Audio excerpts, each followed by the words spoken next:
Here on the campus of Miami-Dade College is Washington Post reporter Joby Warrick. He's a Pulitzer Prize winner. His most recent book is called Black Flags, The Rise of ISIS. Here's what the cover looks like. Joby Warrick, what happened in 1999 that led to the rise, to the creation of ISIS? Well, there's a central character in this tale, and you see his picture on this cover here. His name is Zarqawi. Some people may remember him from the Iraq insurgency. If you saw the movie American Sniper, this is the guy that the Americans were after in the middle of the 2000s that got us in such trouble. But he became a problem because he got out of jail early. In 1999, there was an amnesty in Jordan. He had been a prisoner. He was serving a 15-year prison sentence. He's supposed to be there as a relatively old man, but he ends up getting sprung, and his entire group gets sprung. They leave Jordan, head off to Afghanistan, and this is sort of the beginning point of this long, complicated story that leads us to ISIS and where we are today. Who was Abu Musab al-Zarqawi before 1999? Probably the most unpredictable or least likely person you could imagine to lead a terrorist movement. He started out as really a nobody. He was a high school dropout. He was a thug, a criminal. He had tattoos, a heavy drinker, not religious at all. Lived in Jordan, which is a fairly moderate country and a middle-class home. But he ends up getting radicalized as a young man by going off to fight. He goes to Afghanistan to fight the communists, and that was the beginning of his jihadi journey. But he comes up with some really kind of crazy ideas, even by jihadist standards, wanting to do very violent things, wanting to reform society, and this is sort of this core personality around which ISIS later evolves. When did he die? He died in 2006, and we ended up getting a lucky break. It took us 2 years, really, of hard hunting to be able to track him down, and in the meantime, he had built this really incredibly successful insurgency, and as we all remember from the mid-2000s, very nearly drove us out of Iraq because of all the killings and creating a civil war, which he deliberately tried to set off.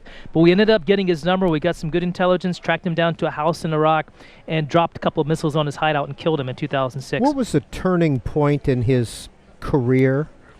Well, we had a couple of lucky breaks. One was the amnesty that we mentioned, but the other real big one was the fact that our own government, the U.S. government, in 2003 made him famous. He was somebody who was kind of at a dead end in his career. He had a small terrorist group that nobody would have heard of, no doubt. But the U.S. administration decided to make him kind of the poster child for a connection between Saddam Hussein and Al-Qaeda. Tried to make this argument that these two are linked in some way. Turned out not to be true at all, but by making the case and by actually literally putting his picture in front of the UN Security Council in 2003, we made him a hero and also gave him a platform, which was the war in Iraq, which he sought to have. He wanted to fight Americans. Joby Warrick is our guest, and we're going to put the phone numbers up because we want to hear from you on the issue of ISIS and terrorism today. So the phone numbers are going to be on the screen: 202-748-8200 for those of you in the East and Central time zones, 748-8201 if you live in the Mountain and Pacific time zones. There are other ways of getting a hold of us, too, if you can't get through on the phone lines. Number one, you can send a text message, and this is for text messages only, not for phone calls, 202-717-9684. And if you do send a text, if you would include your name, your first name, and your city, just so we could get an idea of who you are, that would be great. And there are other ways as well on social media. @BookTV is our Twitter handle, and Facebook.com/BookTV. You can leave a comment there under the Miami Book Fair in case you want to get through that way. But Joby Warrick, it's ISIS, it's ISIL, it's Islamic State, it's Al-Qaeda Iraq, it's Al-Qaeda. What's the arc and the sequence of all these names and all these different organizations? Well, it all comes from the same tree, really, which is this fanatical jihadist movement that rose really from the Afghan Civil War. As you remember, in the 1980s, all these Arab Muslims from around the world went to Afghanistan to fight the communists. And from that insurgency, we ended up getting a group of men who felt that they, first of all, were successful, that they defeated a superpower, and they had this kind of global vision of being able to take control, to restore the Muslim world to this caliphate that once existed hundreds of years ago. And so it was that was really where it started, and then we've seen so many different variations of it. Some of them are quite distinct, like ISIS, quite distinct from Al-Qaeda, but they all really come from the same family. Now, what's the role of Jordan? How has Jordan figured into all of this? Well, Jordan is kind of an irritant, let's say, to the Islamists, because Jordan, like many of the other countries of the modern Middle East, didn't exist 120 years ago. They were essentially created out of whole cloth by the colonial powers. At the end of World War I, the British and the French literally took a map and carved it up and created places that didn't exist before, like Jordan, which was essentially just a part of the Ottoman Empire. And by creating these artificial boundaries, they've sort of given to the Islamists a reason to want to push back, to want to defeat these countries that they feel like shouldn't exist. So a lot of their attention has been toward these local governments, the Jordanians, also the Syrians, the Lebanese, and of course Israel being their number one enemy. They like to eradicate that country altogether. You open the book with the hanging or the execution of a woman in Jordan. Who was she? So this woman named Rashawi, and she was someone that most of us in America, if we heard of her at all, we would have forgotten about her a long time ago. But there was actually a kind of a earlier version of the Paris attacks that took place in 2005 in Jordan, where some of Zarqawi's people were sent over to this country that was not at war, went to a series of hotels and blew them up with suicide bombers in a single night. One of the bombers survived, apparently because her vest didn't go off. Her name was Rashawi, and she was this woman who ends up getting arrested. She's interrogated. The Jordanians and the Americans are hopeful that she's going to lead them to Zarqawi. She's not able to do that, but she ends up going to prison for a number of years, and then is completely forgotten about until this more recent chapter with ISIS, when the ISIS fighters captured a Jordanian pilot. And so they had this bargaining chip. They wanted to try to swap one prisoner for another, they said, and Rashawi was the one they wanted to make this exchange, changing this Jordanian pilot for this jihadi woman who had been in prison for 15 years. Joby Warwick, what's been the effect of the brutality of some of the things that ISIS and the jihadists have done? It's shocking to us when we see these images: beheadings, immolations, even drownings, stonings. It's from another time. It doesn't feel like it's like a human reaction. That's something a human being could do. But for them, it's very effective because, first of all, you intimidate, you frighten your enemies, and you also excite your base, the ones that are really hardcore jihadists, the ones they want on their side. This is candy for them. This is the kind of fuel for the fire, and they eat it up. Could you draw a line between 1999, the invasion of Iraq, and what is happening in Syria today? Are they related? I think absolutely they are. I think, first of all, without Zarqawi, we would not have had ISIS. I'm very convinced of that. This is a personality, a thought system, an ideology around which ISIS today models itself. And so you can see these dots being kind of linked together from the release of this guy to the Iraqi invasion, to all the missteps and mistakes that were made along the way. And then Arab Spring, coming at a moment when ISIS was essentially finished. It had been contained to a small part of Iraq. It didn't have any territory. But here comes the Arab Spring, the Syrian Civil War, and this becomes a new call to arms, a new life for these radicals. And that's really how ISIS came to be as we know it today. In your view, have we let our allies down in the Middle East? Well, we certainly have disappointed a lot of them in the region. Some of them have disappointed us as well. But I'm thinking mostly of Jordan, which is a small country of 6 million people, with ISIS literally on two sides of its border, in Syria and also in Iraq, a country with a Sunni population that there are some inside Jordan that would be sympathetic to ISIS. And they've asked us repeatedly to give them more help, to help them with this huge refugee population, for one. There's half a million refugees from Syria are in Jordan today. We see the problems in Europe. In Jordan, it's amplified many times beyond that, and yet they struggle to get even basic, resources to feed and clothe these people.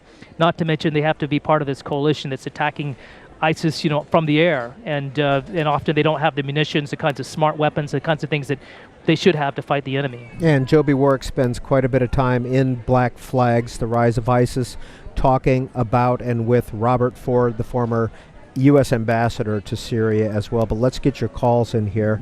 And let's begin with Paul in Huntington Beach, California. Paul, you're on with author Joby Warwick. We're talking about ISIS and terrorism. Hi, thank you for taking my call.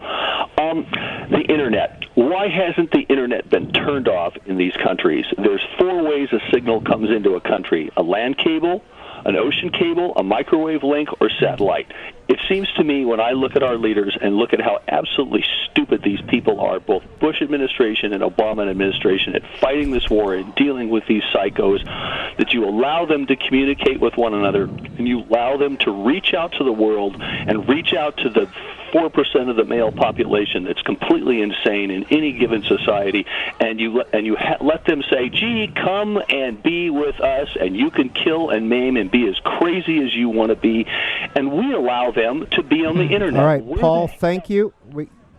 Paul, thank you very much. Paul, you've hit on a very good question, and it's been frustrating to all of us who've watched this thing evolve. Now, in the beginning, there was sort of, freedom of access arguments being made, and so you'd see, ISIS using Twitter, using Facebook, using Instagram with impunity, and they would do tricky things like sometimes they would change accounts, and they have multiple accounts and dummy accounts, so they were pretty savvy about using these social media, but eventually we got better and better at blocking them, and so they turned to other kinds of social media. There are workarounds for them. Right now, a lot of their wireless network is a network out of southern Turkey, so they're still exploiting these avenues to be able to communicate with the rest of the world in a very powerful way, and we've managed to not really find a way to block them. I think going forward and trying to find a way to defeat this movement, that has to be fundamental to any strategy, is to prevent them from being able to spread this garbage around the world and incite some of their followers. So you have to hope that's going to be a first step.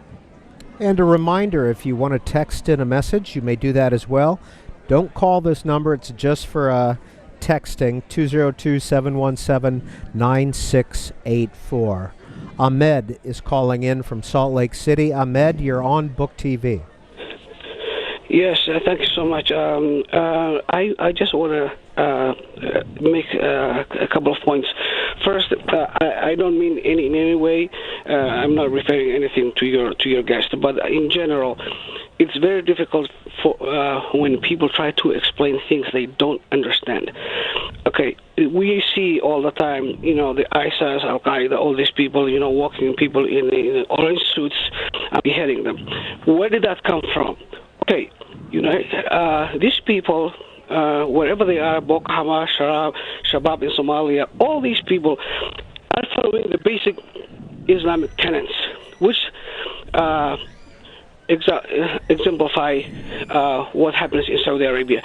Every Friday, Friday prayer after mosques, people come out in big cities like Jeddah, Riyadh, and so on, and watch the government behead people in public squares, chop their hands because of theft, whiplash people on the streets.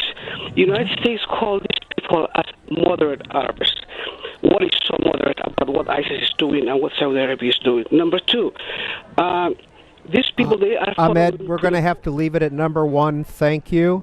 Joby Warwick, why don't we go ahead and answer the first part of that Ahmed, question? And you make some very good points. First of all, it is true that the fundamental theology that sort of motivates ISIS, the religious core, their teaching, their doctrine, is very close to the Wahhabi sect of Sunni Islam, which came out of Saudi Arabia in the 18th century, and it contains many of these sort of harsh beliefs and interpretations that ISIS champions today, and that's why I think when some of these beheadings took place, a year ago, the Western world was horrified. It wasn't that surprising or that unusual to some of the Gulf countries, because you're right, they do live with this, and beheading is countenanced, by the Quran certainly, and by sort of practices and traditions of the early Muslim leaders. I think what ISIS has managed to do is to go off the reservation, to take what is really a fairly harsh and austere view of Islam and take it even further, and also just ignore theological practices and norms when they want to burn a person alive, as he did with a pilot. That's clearly against the Quran. The Quran sort of enjoins against burning another human being, and yet they do it anyway, and they manage to find a way to justify it. So yes, they're sort of taking some of these core issues and they're twisting it and make it even more violent. This is a text message from Ron in Honolulu. ISIS has no Air Force, no Navy, no armored battalions. Why are they an ongoing threat? Why is there no will in the West to destroy them? That's a really good question. And we talk about these no-fly zones, for Syria, and it's interesting in a way because ISIS doesn't have an Air Force and they don't have a Navy. They do have quite a lot of equipment and weapons and certainly lots of money, but they don't have these big weapon systems. And yet we haven't been able to push them out after months and months of airstrikes. And this coalition that now has 60 member nations in it. So I think what's striking to me is the fact that they, first of all, when they take over territory, there is no resistance. We haven't seen any Anbar awakening, no sort of Sons of Iraq kind of movement, people locally rising to fight them, because their ability to control the local provinces, their ability to exert their will over territory where they exist, is just nobody challenges it. And so until there's a way to deny them their safe haven, until there's a way to sort of counter and challenge them in their heartland, it's going to be impossible to defeat this ideology. Thank you. Bob in Overland Park, Kansas. Please go ahead, Bob. Oh, hi, Peter. I love your show. My curiosity stems from the extension of what is called the Salafi Jihad, which is an extension of Wahhabism, and how that is spreading globally. But more importantly, how is the current geopolitical environment shaping up? We have power blocks now with the Russians coming in support of the Assad regime, and the Iranian, Chinese, Russian alliance that is moving towards the support of the Assad regime against the U.S.-backed Saudi Arabian, Qatari, other interests, and what is the role of Saudi Arabia's rise to ISIS, and have they been part of this Salafi jihad that is increasingly being spread globally throughout Africa and even into Asia now? Hey, Bob, we're going to get Joby Warwick to answer that in a second, but how long have you been following this story and the developments in this area? I used to teach at the Defense Language Institute, where on a daily basis I was interacting. For the last 6.5 years, I spent 6.5 years in Monterey at the Defense Language Institute, so I was dealing with people that were coming and going, commuting back and forth from Afghanistan and Iraq, like some people go from Kansas City to Chicago on a daily basis. Thank you, sir. And one of the great places in the world to live. I think Monterey must have been an amazing experience.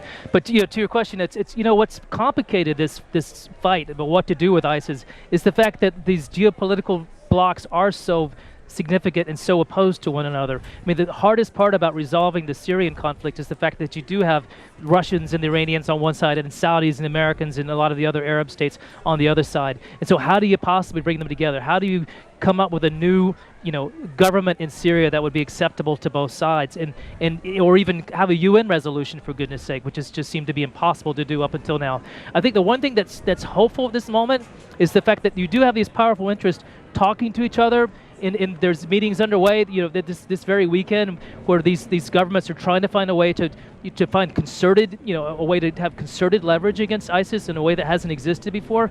And if the right people are in the room right now talking, and so if they can figure out a way to unite, at least on common goals like getting rid of ISIS, then maybe something good could come out of it. But I don't think we're there yet. Well, just to follow up on that, you say the right people in the right room and talking, etc.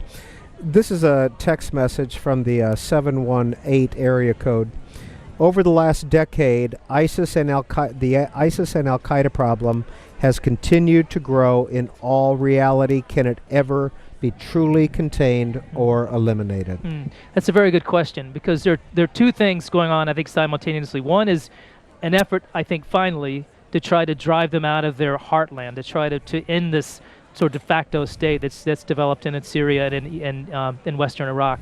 But even if you succeed in doing that, and that's a really big if and a really complicated challenge. So the horse is out of the barn in the sense that this ideology is now existing in multiple states, at least 12 that we know of, that have ISIS cells that are active and in some ways communicating with the central branch. So you shut them down one place, does that mean they're going to go away in another? I think that's really the challenge of our lifetime. Bill, West Hartford, Connecticut, you are on with Joby Warwick. Here is his most recent book, Black Flags, The Rise of ISIS. Yes. Hi, Joby. Hi. I tuned in a little bit late, so you may have discussed this or you may not have. Let me get right to my question.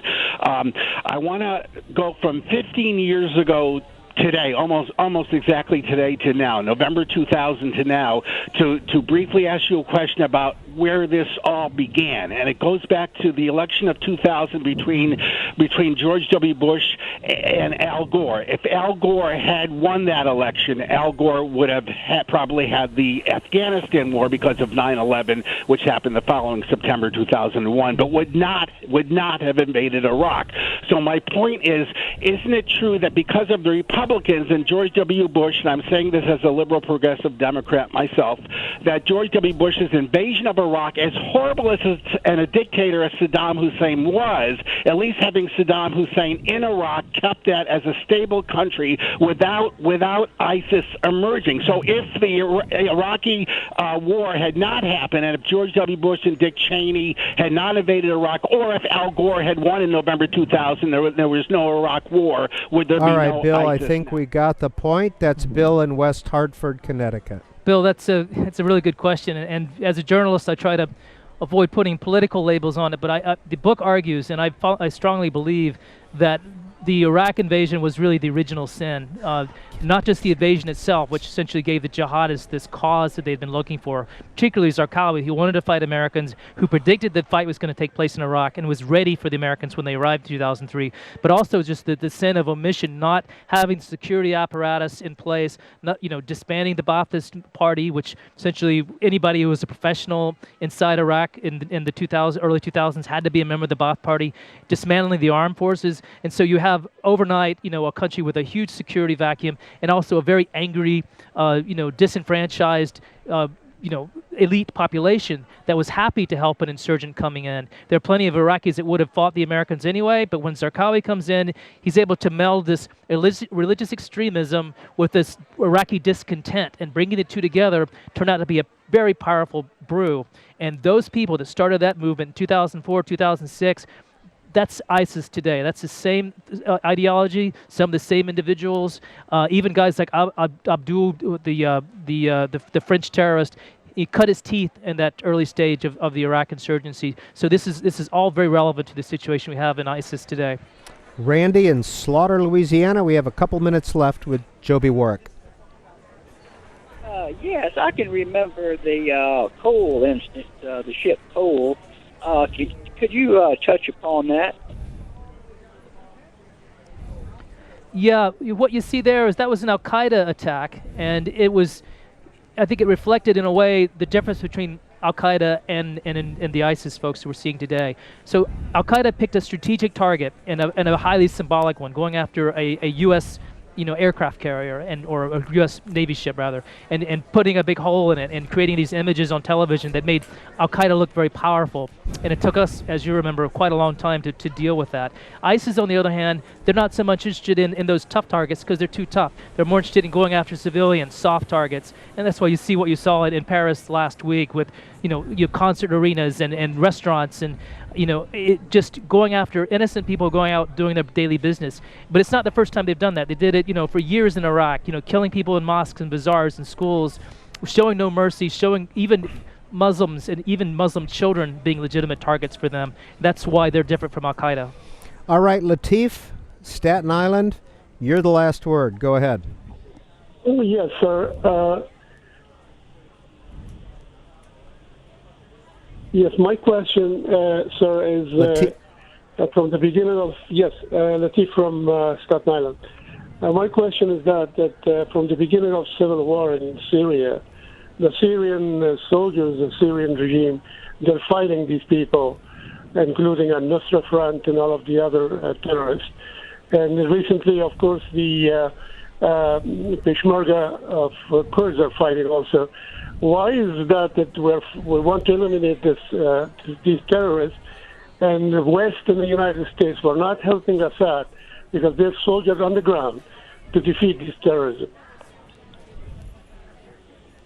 So just to understand the question, is it why aren't we helping Assad? He's gone. He is gone at this point, so you can take that question or comment as you heard it. This was, the Syrian Civil War and knowing how to deal with it. I think that has been kind of the challenge, and probably historians will find fault with the Obama administration, and it's its inability to foresee events, and it's always difficult. But in this case, everybody assumed that Assad was going to be gone fairly quickly. Mubarak, who was much more powerful, we had a much more powerful apparatus around him, we thought, disappeared in a matter of days, and everyone assumed that Assad would go the same way, and we didn't anticipate the fact that this would become not just a civil war, but a stalemate in which very powerful opposing armies would develop, and what side we go on, how much leverage do we give one side versus the other, whether Assad would have been, would have better off with Assad in power to begin with. All those things are good questions for us to dissect later, but there's no question that we failed to anticipate what a horrific challenge that would be, and it